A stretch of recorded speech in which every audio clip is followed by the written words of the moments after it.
Hello everyone, welcome back to informative IIT. Uniform ജോലി ആഗ്രഹിക്കുന്ന ഉദ്യോഗാർത്ഥികൾക്ക് വളരെ മികച്ചൊരവസരവുമായി Delhi police head constable ministerial recruitment 2022 notification ഇപ്പോൾ അനൗൺസ് ചെയ്തിട്ടുണ്ട്. അപ്പോൾ ആർക്കൊക്കെയാണ് ഈ പോസ്റ്റിലോട്ട് അപ്ലൈ ചെയ്യാൻ കഴിയുക, ഇതിനാവശ്യമായ age limit, education qualification, physical test, അതുപോലെ തന്നെ ഫിസിക്കൽ മെഷർമെൻറ്റ്, കമ്പ്യൂട്ടർ ടെസ്റ്റ് തുടങ്ങി A to Z ഡീറ്റെയിൽസ് നമ്മൾ ഈ വീഡിയോയിലൂടെ നോക്കുന്നുണ്ട്. അപ്പോൾ എല്ലാവരും വീഡിയോ സ്കിപ്പ് ചെയ്യാതെ കാണാൻ ശ്രമിക്കുക. നമുക്ക് നേരെ വീഡിയോയിലോട്ട് പോകാം. ഡൽഹി പോലീസിൽ ഹെഡ് കോൺസ്റ്റബിൾ മിനിസ്റ്റീരിയൽ പോസ്റ്റിലോട്ടുള്ള റിക്രൂട്ട്മെൻറ്റ് നോട്ടിഫിക്കേഷനാണ് ഇപ്പോൾ SSC അനൗൺസ് ചെയ്തിരിക്കുന്നത്. സാധാരണ ഡൽഹി പോലീസ് തന്നെ നേരിട്ട് വിളിക്കുന്നൊരു പോസ്റ്റാണ് ഈ ഹെഡ് കോൺസ്റ്റബിൾ എന്നത്. എന്നാൽ ഈ വർഷം മുതൽ SSC ആണ് ഇതിൻ്റെ നോട്ടിഫിക്കേഷൻ വിളിച്ചിരിക്കുന്നത്. അതുകൊണ്ട് തന്നെ SSC തന്നെയായിരിക്കും ഇതിൻ്റെ എക്സാമും നടത്താൻ പോവുക. ആദ്യം തന്നെ ഇതിൻ്റെ ഓൺലൈൻ അപ്ലിക്കേഷൻ ഡേറ്റ് നോക്കുകയാണെങ്കിൽ 17/5/2022 മുതലാണ് ഈ പോസ്റ്റിലോട്ട് അപ്ലൈ ചെയ്യാൻ കഴിയുക. ഇതിലോട്ട് അപ്ലൈ ചെയ്യാൻ കഴിയുന്ന അവസാന ഡേറ്റ് എന്ന് പറയുന്നത് 16/6/2022 അതുപോലെ തന്നെ ഓൺലൈനായി ഫീ അടയ്ക്കുന്നതിനുള്ള അവസാന ഡേറ്റ് 17/6/2022 അതുപോലെ തന്നെ ഈ ഹെഡ് കോൺസ്റ്റബിൾ മിനിസ്റ്റീരിയൽ പോസ്റ്റിൻ്റെ കമ്പ്യൂട്ടർ ബേസ്ഡ് എക്സാമിനേഷൻ എന്ന് നടക്കുമെന്നും അവരുടെ നോട്ടിഫിക്കേഷനിൽ വ്യക്തമായി പറയുന്നുണ്ട്. സെപ്റ്റംബർ 2022 ഇതിൻ്റെ എക്സാമിനേഷൻ നടക്കാൻ പോകുന്നത്. അതുപോലെ ഇന്ത്യൻ സിറ്റിസൺ ആയിട്ടുള്ള എല്ലാ ഉദ്യോഗാർത്ഥികൾക്കും ഈ പോസ്റ്റിലോട്ട് അപ്ലൈ ചെയ്യാൻ കഴിയുന്നതാണ്. മാത്രമല്ല ആൺകുട്ടികൾക്കും പെൺകുട്ടികൾക്കും ഒരുപോലെ അപ്ലൈ ചെയ്യാൻ കഴിയുന്ന ഒരു പോസ്റ്റ് കൂടിയാണ് ഈ ഹെഡ് കോൺസ്റ്റബിൾ മിനിസ്റ്റീരിയൽ റിക്രൂട്ട്മെൻറ്റ്.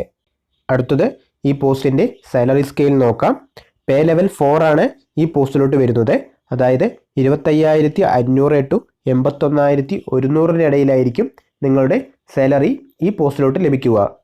ഇനി ഈ പോസ്റ്റിലോട്ട് വരുന്ന ടോട്ടൽ വാക്കൻസീസ് ഡീറ്റെയിൽസ് നോക്കാം. ആദ്യം മെയിൽ കാൻഡിഡേറ്റ്സിന് നോക്കുകയാണെങ്കിൽ ടോട്ടൽ 559 വേക്കൻസീസാണ് ഇപ്പോൾ റിപ്പോർട്ട് ചെയ്തിരിക്കുന്നത്.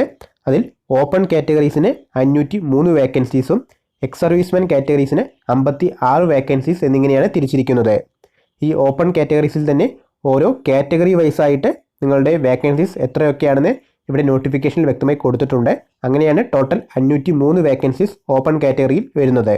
അടുത്തത് ഫീമെയിൽ കാൻഡിഡേറ്റ്സിന് വരുന്ന ടോട്ടൽ വേക്കൻസീസ് നോക്കുകയാണെങ്കിൽ ഇവിടെ 276 വേക്കൻസീസാണ് മൊത്തം റിപ്പോർട്ട് ചെയ്തിരിക്കുന്നത്. ഇനി നമുക്ക് നേരെ ഏജ് ലിമിറ്റ് നോക്കാം.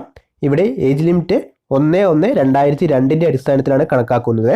18 to 25 വയസ്സ് വരെയുള്ള ഉദ്യോഗാർത്ഥികൾക്കായിരിക്കും ഈ SSCയുടെ ഹെഡ് കോൺസ്റ്റബിൾ മിനിസ്റ്റീരിയൽ പോസ്റ്റിലോട്ട് അപ്ലൈ ചെയ്യാൻ കഴിയുക. അതായത് 2/1/1997 1/1/2004 ഇടയിൽ ജനിച്ച എല്ലാ ഉദ്യോഗാർത്ഥികൾക്കും ഈ പോസ്റ്റിലോട്ട് അപ്ലൈ ചെയ്യാൻ കഴിയുന്നതാണ്. അതുപോലെ തന്നെ മറ്റു സെൻട്രൽ ഗവൺമെൻറ് ജോബ്സിനുള്ള പോലെ ഇവിടെയും അപ്പർ ഏജ് ലിമിറ്റ് റിലാക്സേഷൻ നൽകുന്നുണ്ട്. SC/ST കാറ്റഗറീസിന് 5 വർഷവും OBC കാറ്റഗറീസിന് 3 വർഷവും PWD അൺറിസർവ്ഡ് കാറ്റഗറീസിന് 10 വർഷം എന്നിങ്ങനെയാണ് ഇവിടെ ഏജ് റിലാക്സേഷൻ നൽകുന്നത്. അടുത്തത് ഈ പോസ്റ്റിലോട്ട് അപ്ലൈ ചെയ്യാൻ ആവശ്യമായ എഡ്യൂക്കേഷൻ ക്വാളിഫിക്കേഷൻസ് നോക്കാം. ഇവിടെ എസെൻഷ്യൽ എഡ്യൂക്കേഷൻ ക്വാളിഫിക്കേഷനായി പറയുന്നത് +2 ആണ്. +2 പാസ്സായ ഏതൊരു ഉദ്യോഗാർത്ഥിക്കും ഈ പോസ്റ്റിലോട്ട് അപ്ലൈ ചെയ്യാൻ കഴിയുന്നതാണ്. ഇവിടെ എസെൻഷ്യൽ ക്വാളിഫിക്കേഷനായ +2വിന് പുറമെ ടൈപ്പിംഗ് കൂടി പറയുന്നുണ്ട്. എന്നാൽ നിങ്ങൾക്കിവിടെ ഒരു ടൈപ്പിംഗ് സർട്ടിഫിക്കറ്റോ മറ്റോ ആവശ്യമില്ല. ഇതിൻ്റെ സ്കില്ല് മാത്രം ഉണ്ടായാൽ മതിയാകും. നിങ്ങളുടെ കമ്പ്യൂട്ടർ ബേസ്ഡ് എക്സാമിനേഷന് ശേഷം ഒരു ടൈപ്പിംഗ് ടെസ്റ്റ് ഉണ്ട്. ഈ ടെസ്റ്റ് പാസ്സാവുന്നതിനായി നിങ്ങൾക്ക് 13 വേർഡ് പെർ മിനിറ്റിൽ ടൈപ്പ് ചെയ്യേണ്ടതുണ്ട്. ഈ ഒരു സ്കില്ല് മാത്രം നിങ്ങൾക്ക് ഉണ്ടായാൽ മതിയാകും. ഇതിനായി പ്രത്യേക സർട്ടിഫിക്കറ്റ് ഒന്നും ആവശ്യമായി വരുന്നില്ല. നമ്മൾ പറഞ്ഞു ഇവിടെ എസെൻഷ്യൽ എഡ്യൂക്കേഷൻ ക്വാളിഫിക്കേഷനായി +2 മാത്രം മതിയെന്ന്. എന്നാൽ +2വിന് പുറമെ നിങ്ങൾക്ക് NCC സർട്ടിഫിക്കറ്റ് ഉണ്ടെങ്കിൽ നിങ്ങൾക്ക് നിങ്ങളുടെ ഫസ്റ്റ് കമ്പ്യൂട്ടർ ബേസ്ഡ് എക്സാമിനേഷനിൽ ഒരു ബോണസ് മാർക്ക് ലഭിക്കുന്നതായിരിക്കും. അതായത് ഇപ്പോൾ NCC A സർട്ടിഫിക്കറ്റ് ഉണ്ടെങ്കിൽ നിങ്ങൾക്ക് 2 മാർക്കും, B സർട്ടിഫിക്കറ്റ് ആണെങ്കിൽ 3 മാർക്കും, C സർട്ടിഫിക്കറ്റ് ആണെങ്കിൽ 5 മാർക്കും എന്നിങ്ങനെ ബോണസ് മാർക്ക് ലഭിക്കുന്നതായിരിക്കും. അതുപോലെ തന്നെ നിങ്ങൾക്ക് ഡിഗ്രിയോ പോസ്റ്റ് ഗ്രാജുവേറ്റ് ഡിഗ്രിയോ ഉണ്ടോ എങ്കിൽ അതിനും ബോണസ് മാർക്ക് ലഭിക്കുന്നുണ്ട്. ഇവിടെ ഡിഗ്രി പാസ്സായിട്ടുണ്ടെങ്കിൽ 2 മാർക്കും, സെക്കൻഡ് ക്ലാസ്സിന് 3 മാർക്കും, ഫസ്റ്റ് ക്ലാസ്സിന് 4 മാർക്ക്, ഡിസ്റ്റിങ്ഷൻ 5 മാർക്ക് എന്നിങ്ങനെ ബോണസ് മാർക്ക് നിങ്ങളുടെ ഡിഗ്രിക്കും ലഭിക്കുന്നതാണ്. ഇനി എങ്ങനെയാണ് ഈ ഹെഡ് കോൺസ്റ്റബിൾ മിനിസ്റ്റീരിയൽ പോസ്റ്റിലോട്ട് അപ്ലൈ ചെയ്യുക എന്ന് നോക്കുകയാണെങ്കിൽ ഓൺലൈനായി വേണം നിങ്ങൾ ഈ പോസ്റ്റിലോട്ട് അപ്ലൈ ചെയ്യേണ്ടത്. ssc.nic.in എന്ന SSCയുടെ ഒഫീഷ്യൽ വെബ്സൈറ്റിൽ പോയി അവിടെ ഓൺലൈനായി അപ്ലിക്കേഷൻ ഫോം ഫിൽ ചെയ്ത് വേണം നിങ്ങൾ ഈ പോസ്റ്റിലോട്ട് അപ്ലൈ ചെയ്യാൻ. അപ്ലൈ ചെയ്യുമ്പോൾ നിങ്ങളുടെ ഫോട്ടോയും സിഗ്നേച്ചറും അപ്ലോഡ് ചെയ്യേണ്ടി വരും. അതുപോലെ തന്നെ ഒരു അപ്ലിക്കേഷൻ ഫീയും അടയ്ക്കേണ്ടതായിട്ടുണ്ട്.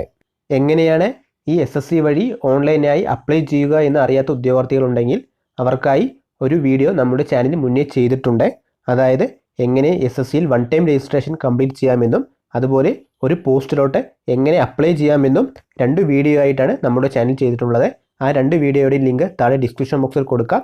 അത് നോക്കി നിങ്ങൾക്ക് ഈ പോസ്റ്റിലോട്ടും അപ്ലൈ ചെയ്യാവുന്നതാണ്.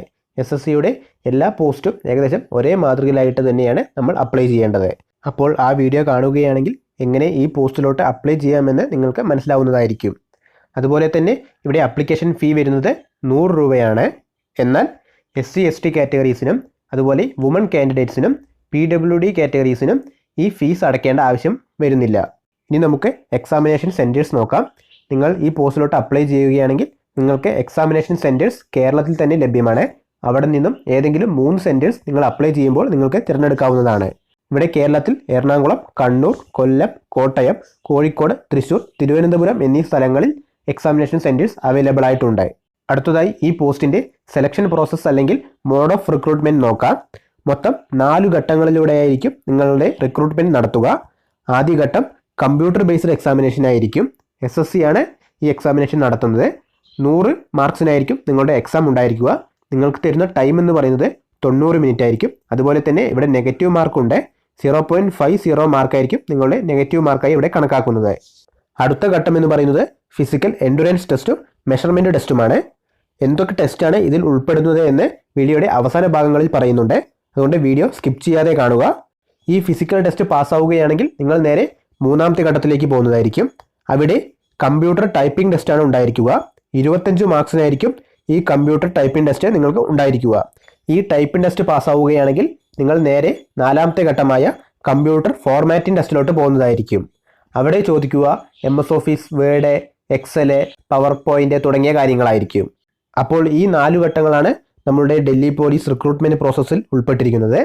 ഇനി കമ്പ്യൂട്ടർ ബേസ്ഡ് എക്സാമിനേഷൻ്റെ സിലബസ് നോക്കുകയാണെങ്കിൽ general awareness 20 questions 20 mark, quantitative aptitude 20 questions 20 mark, general intelligence 25 questions 25 mark, English language 25 question 25 mark.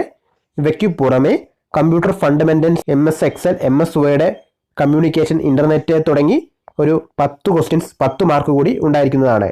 അങ്ങനെ ടോട്ടൽ 100 ക്വസ്റ്റ്യൻസ് 100 മാർക്കാണ് നമ്മുടെ ആദ്യത്തെ കമ്പ്യൂട്ടർ ബേസ്ഡ് എക്സാമിനേഷനിൽ ഉൾപ്പെട്ടിട്ടുണ്ടാവുക. ഈ കമ്പ്യൂട്ടർ ബേസ്ഡ് എക്സാമിനേഷൻ്റെ കംപ്ലീറ്റ് സിലബസ് നമ്മുടെ നോട്ടിഫിക്കേഷനിൽ തന്നെ കൊടുത്തിട്ടുണ്ട്. നിങ്ങൾക്കത് അറിയണമെന്നുണ്ടെങ്കിൽ ഇതിൻ്റെ നോട്ടിഫിക്കേഷൻ നോക്കാവുന്നതാണ്. നോട്ടിഫിക്കേഷൻ ഡൗൺലോഡ് ചെയ്യുന്നതിനുള്ള ലിങ്ക് താഴെ ഡിസ്ക്രിപ്ഷൻ ബോക്സിൽ കൊടുക്കാം. അവിടെ പോവുകയാണെങ്കിൽ നിങ്ങൾക്ക് ഈ പോസ്റ്റിൻ്റെ കംപ്ലീറ്റ് നോട്ടിഫിക്കേഷൻ ഡൗൺലോഡ് ചെയ്തെടുക്കാവുന്നതാണ്. അടുത്തത് ഫിസിക്കൽ ടെസ്റ്റ് നോക്കാം. മറ്റു പോസ്റ്റുകളെ പോലെയല്ല ഇതിലെ ഫിസിക്കൽ ടെസ്റ്റ് എന്ന് പറയുന്നത് വളരെ ഈസി ആയിട്ടുള്ളതായിരിക്കും. ആദ്യം മെയിൽ കാൻഡിഡേറ്റ്സിന് നോക്കുകയാണെങ്കിൽ ഇപ്പോൾ നിങ്ങൾ 30 വയസ്സിനുള്ളിലുള്ള ഉദ്യോഗാർത്ഥികളാണെങ്കിൽ നിങ്ങൾക്ക് 1600 മീറ്റർ റണ്ണിങ് 7 മിനിറ്റിനുള്ളിലും അതുപോലെ ലോങ് ജമ്പ് 12.5 അടിയും ഹൈ ജമ്പ് 3.5 അടിയുമായിരിക്കും ഉണ്ടായിരിക്കുക. ഈ 3 ടാസ്ക് ആയിരിക്കും നിങ്ങൾ കംപ്ലീറ്റ് ചെയ്യേണ്ടതായി വരിക. അതുപോലെ ഫീമെയിൽ കാൻഡിഡേറ്റ്സിൻ്റെ ഫിസിക്കൽ ടെസ്റ്റ് നോക്കുകയാണെങ്കിൽ അവർക്ക് വരുന്നത് 800 മീറ്റർ റണ്ണിങ് 5 മിനിറ്റിലും ലോങ് ജമ്പ് 9 അടിയും ഹൈ ജമ്പ് 3 അടിയുമാണ്. ഇപ്പോൾ പറഞ്ഞ എല്ലാ ഫിസിക്കൽ ടെസ്റ്റും 30 വയസ്സ് വരെയുള്ള ഉദ്യോഗാർത്ഥികൾക്കുള്ളതാണ്.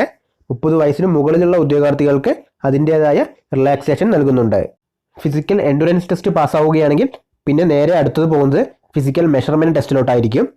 ആദ്യം മെയിൽ കാൻഡിഡേറ്റ്സിൻ്റെ ഫിസിക്കൽ മെഷർമെൻറ്റ് നോക്കുകയാണെങ്കിൽ അവർക്ക് വേണ്ട മിനിമം ഹൈറ്റ് എന്ന് പറയുന്നത് 165 സെൻറ്റിമീറ്റർ ആണ്. അതുപോലെ ST കാറ്റഗറീസ് ആണെങ്കിൽ അവർക്ക് 5 സെൻറ്റിമീറ്റർ റിലാക്സേഷൻ നൽകുന്നുണ്ട്.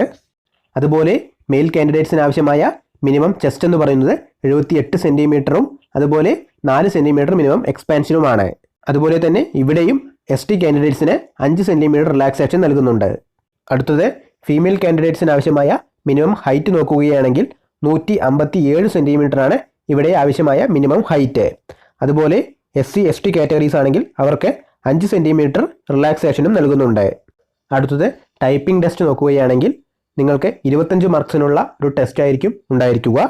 10 മിനിറ്റിൻ്റെ ഡ്യൂറേഷൻ ആയിരിക്കും ഈ ടെസ്റ്റ് ഉണ്ടാവുക. അതുപോലെ 30 വേർഡ്സ് പെർ മിനിറ്റ് ആയിരിക്കണം നിങ്ങളുടെ ടൈപ്പിംഗ് സ്പീഡ് ഉണ്ടായിരിക്കേണ്ടത്. ഈ ടൈപ്പിംഗ് ടെസ്റ്റ് പാസ്സാവുകയാണെങ്കിൽ ആയിരിക്കും നിങ്ങൾ കമ്പ്യൂട്ടർ ഫോർമാറ്റിംഗ് ടെസ്റ്റിലോട്ട് പോവുക. അവിടെ MS വേഡ്, എക്സൽ തുടങ്ങിയവയുടെ ബേസിക് ഡീറ്റെയിൽസ് ആയിരിക്കും ചോദിക്കുക. എന്തൊക്കെയാണ് അതിൽ വരിക എന്ന് വ്യക്തമായി തന്നെ നമ്മുടെ നോട്ടിഫിക്കേഷനിൽ കൊടുത്തിട്ടുണ്ട്. അത് നിങ്ങൾക്ക് നോക്കാവുന്നതാണ്. അപ്പോൾ ഇതൊക്കെയാണ് നിങ്ങൾ ഈ Delhi police head constable ministerial റിക്രൂട്ട്മെന്റിലോട്ട് അപ്ലൈ ചെയ്യുന്നതിന് മുന്നേ അറിഞ്ഞിരിക്കേണ്ട പ്രധാനപ്പെട്ട കാര്യങ്ങൾ. അപ്പോൾ ഈ വീഡിയോ നിങ്ങൾക്ക് ഉപകാരപ്രദമായി എന്ന് തോന്നുന്നുണ്ടെങ്കിൽ തീർച്ചയായും വീഡിയോ ലൈക്ക് ചെയ്യുക. അതുപോലെ ഈ വീഡിയോയെ പറ്റി മറ്റെന്തെങ്കിലും ഡൗട്ടുകൾ ഉണ്ടെങ്കിൽ ഈ വീഡിയോന് താഴെ തന്നെ കമൻറ്റ് ചെയ്യുക. അതുപോലെ ഈ പോസ്റ്റിലോട്ട് നിങ്ങൾക്ക് അപ്ലൈ ചെയ്യാൻ താല്പര്യമുണ്ടെങ്കിൽ എത്രയും പെട്ടെന്ന് തന്നെ അപ്ലൈ ചെയ്ത് തുടങ്ങുക. കാരണം അവസാന നാളുകളിലേക്ക് നിൽക്കുകയാണെങ്കിൽ സൈറ്റ് ബിസിയായി നിങ്ങൾക്ക് അപ്ലൈ ചെയ്യാൻ കഴിയാതെ വന്നേക്കാം. അപ്പോൾ ഇതുപോലുള്ള ഇൻഫോർമേറ്റീവായ വീഡിയോകൾ ഇനിയും ലഭിക്കുന്നതിന് വേണ്ടി ഈ ചാനൽ സബ്സ്ക്രൈബ് ചെയ്യുക. താങ്ക്